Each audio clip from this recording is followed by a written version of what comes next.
Hello and welcome to the Tallaght University Hospital podcast series of Let's Talk About. In this series, we are going to talk about diabetes.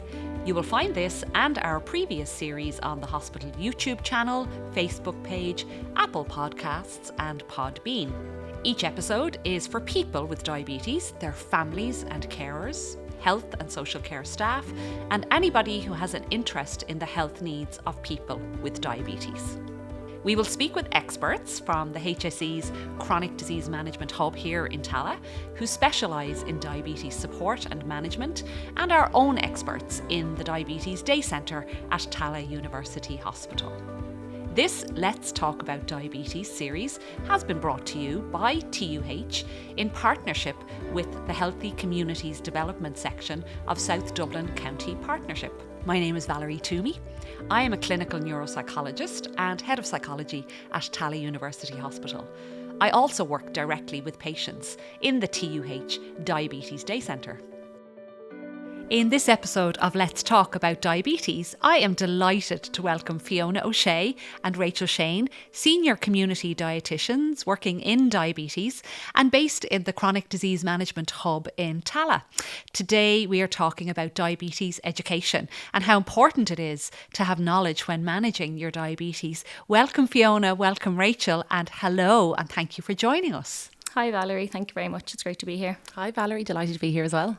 So we're looking forward to talking to you guys about education and the importance of education. And I might start with you, Fiona. Before we get into that though, can you tell our listeners a little bit about your job and what you do? Yes, sure. So me and Rachel work in the Chronic Disease Management Hub in Tallaght, and we work as part of a new community specialist diabetes team. On our team, which you might have heard on previous podcasts, there's a consultant, diabetes nurses, a podiatrist and dietitians.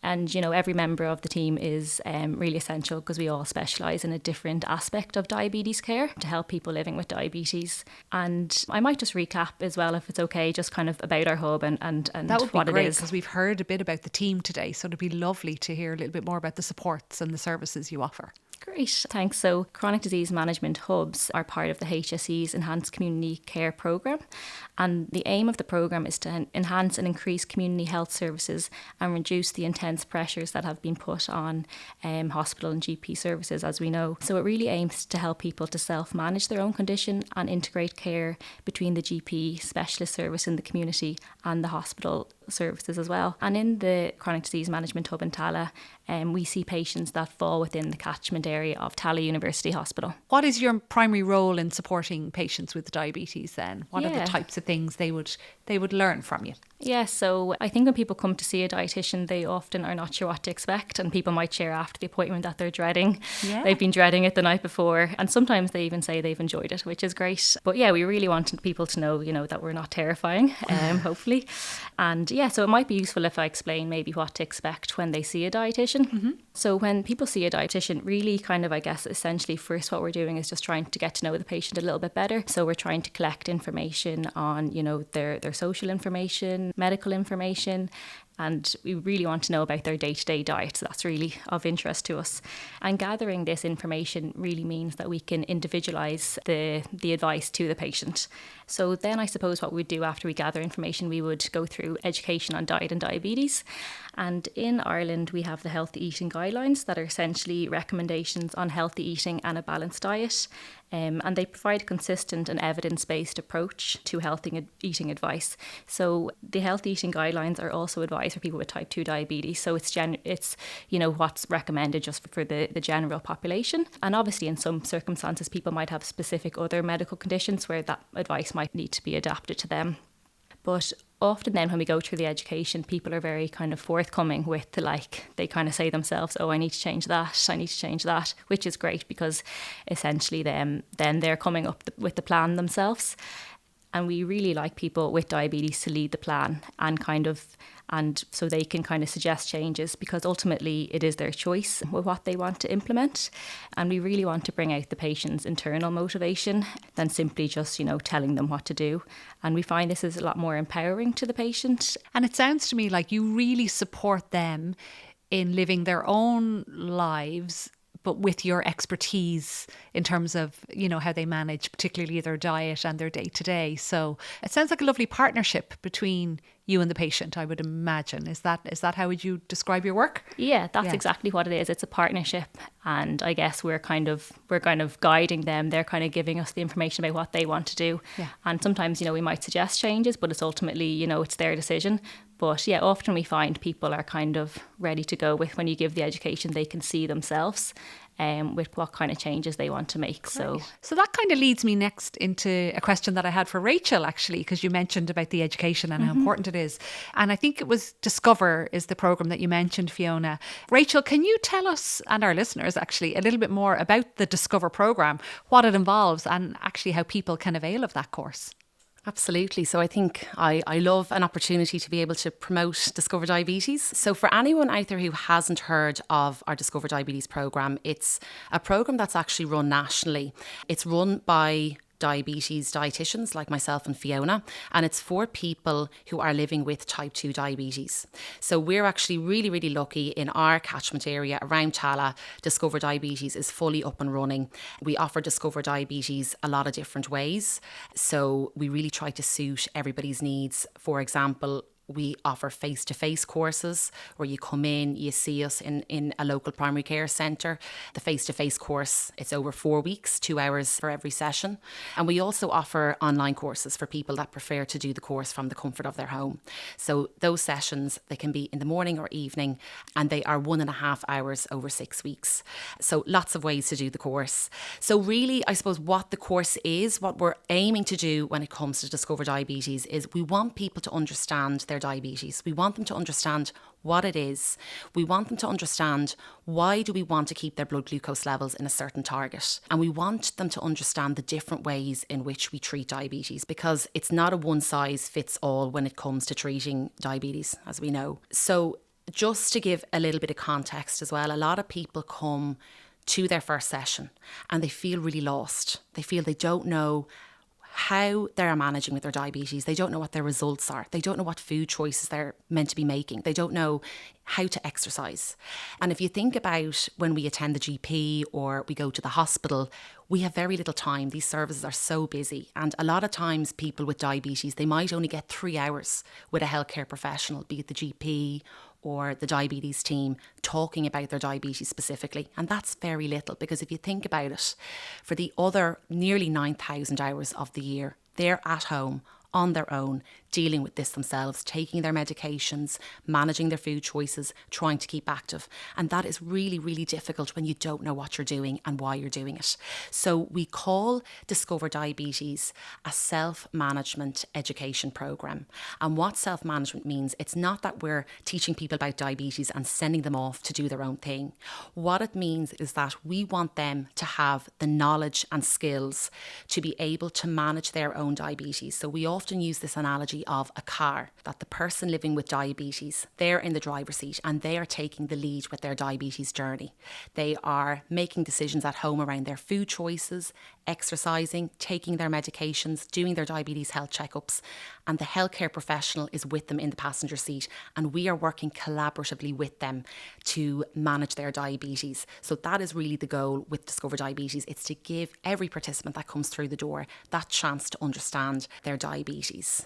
It's really lovely. I love your analogy. I really like that. I think I want to steal that one, actually. So they are both discovering and then driving. Exactly. And you are a passenger, but also maybe, an instructor, in that passenger seat at times. What can they expect to learn practically? Are there a lot of tips that you give them in this Discover programme?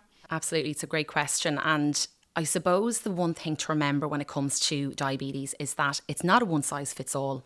And a lot of people fall into the trap of feeling it's just medications that treats diabetes, or it's just food. And we know that's simply not true. And I suppose when it comes to Discover Diabetes, what we talk about is it's a really holistic approach to diabetes care. So for example, what somebody can expect is when they come in for their first session, we want them to understand what diabetes is. So what is happening in their body when it comes to their blood glucose levels. And that's really important then when we move on to treating diabetes. So we talk a lot about the ways we treat diabetes. We are dietitians, we love food, and we do talk a lot about food. So we talk a lot about the healthy eating guidelines. So as part of the course, we'll go through eating fruit and vegetables as part of your diet and how that can help with diabetes management. We talk about starchy carbohydrate portions, things like your bread, rice and pasta.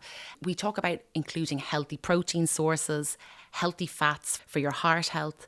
And we also talk about including those treat foods. And we often call these top shelf foods, like your chocolate, your biscuits, your cakes. We talk about how to incorporate these as part of a healthy diet when it comes to diabetes. So as I mentioned, it's not just a one-size-fits-all. We don't just talk about food. We also talk about other ways in which we treat diabetes. So exercise. We know that sitting for long periods of time is not good for our health, and getting out, getting moving is so important for a lot of aspects of our health. So we talk a lot about movement.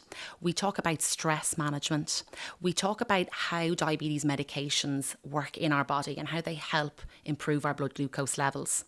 And the other thing that we also talk about are smoking and alcohol intake. So you can see it really is a really holistic approach.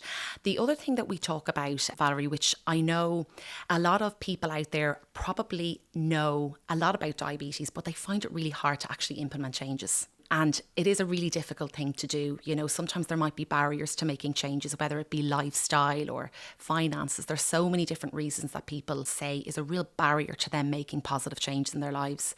So we always dedicate a little bit of time during each session to talk about making changes. We talk about what is the benefit of making this change? What are the barriers? How will this help you with your diabetes? And we do know from research that talking about this really helps people make long-term changes. So that is really everything that we talk about as part of our Discover Diabetes programme, and I hope I've managed to sell it to anybody out there. We welcome and support people along as well, so if you have somebody you want to bring with you, we're more than welcome. Great. And how can people living with diabetes, type 2 in particular, how can they access Discover? Is it self-referral through their GP? How does that work? Yeah, again, great question. So with Discover Diabetes, there's two ways that you can actually get involved. So the first one is you can self-register yourself. If you have a diagnosis of diabetes, you can sign up. Usually what I say to people is just Google Discover Diabetes. It will pop up straight away. It's a HSE website, and all you do is you pop on your name, your date of birth, your contact details, and we'll get in touch with you when a course comes up near you. The other thing is you can also be referred in by your GP. So if you speak with your GP or your diabetes healthcare professional, such as the diabetes nurse, they can also send a referral in to us, and we'll also get in touch with you. Excellent. Thank you so much. I think our listeners will be really, really delighted to hear all of that. Now, you talked a lot about food choices and fruit and vegetables, and I was very interested in the top shelf. Hadn't heard that one before. So I might turn back to Fiona. Regarding diet and diabetes, Fiona, I'm wondering, you must come across many food myths or misinformation, I would imagine, about diet and diabetes. What can you tell us about what to expect? Yeah, definitely. There's so many food myths out there. And I suppose, first of all, what I want to say is obviously the information we're discussing here is general. So it doesn't replace any kind of individualised diet advice that people have been given by their own dietitian or healthcare professional. But yeah, like there's just so many, and people often come to clinic really confused, or to the Discover group where they've just heard so many different things from so many different people, and they just end up being that they just don't know what to eat, and they have a lot of fear around food. And that's what is great with the Discover, that we get to kind of clear up a lot of those myths. But I think as well, especially now with social media, there is even more information which kind of adds to the confusion. But one common myth that like a lot of people when they come to clinic is that they've heard they can't eat bread, or, you know, they'll say, oh, they've cut out bread, and they think that's the right thing to do simply just because they have diabetes. So I suppose this isn't true. People don't need to cut out bread because they have diabetes. And basically what bread is, it's a member of a food group called the starchy carbohydrates. So it's just another member of the food group which contains pasta, rice, noodles, potatoes, bread. So, you know, there's no need to demonize bread at all. And within this food group, we really want people to be eating these foods because they provide energy and other nutrients as well. So they're a good thing to have. But there is just two really important things to be like aware of with this food group. It's the type we're having. So we want people to have the wholemeal types basically. So as much as they can. So that's your brown bread, your brown pasta, brown rice.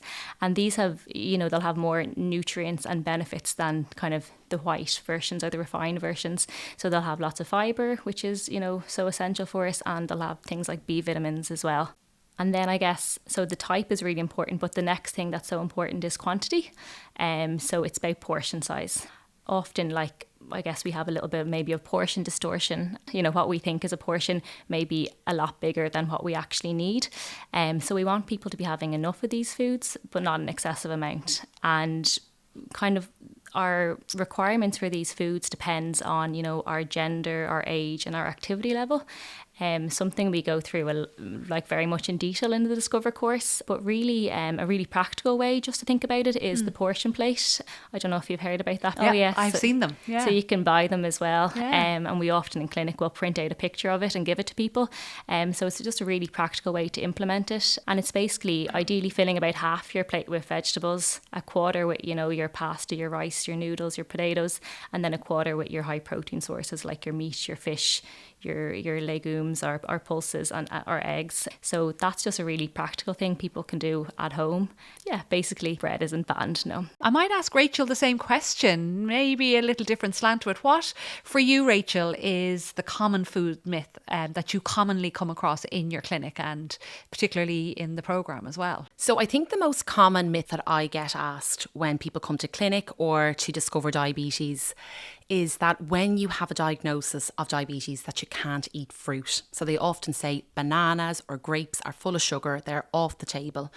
And this is just absolutely not true. And I often think it's such a pity that people feel afraid of a food that's actually so nutritious, because we know that fruits are absolutely packed full of good stuff. They have minerals, vitamins, and they're also a really good source of fibre.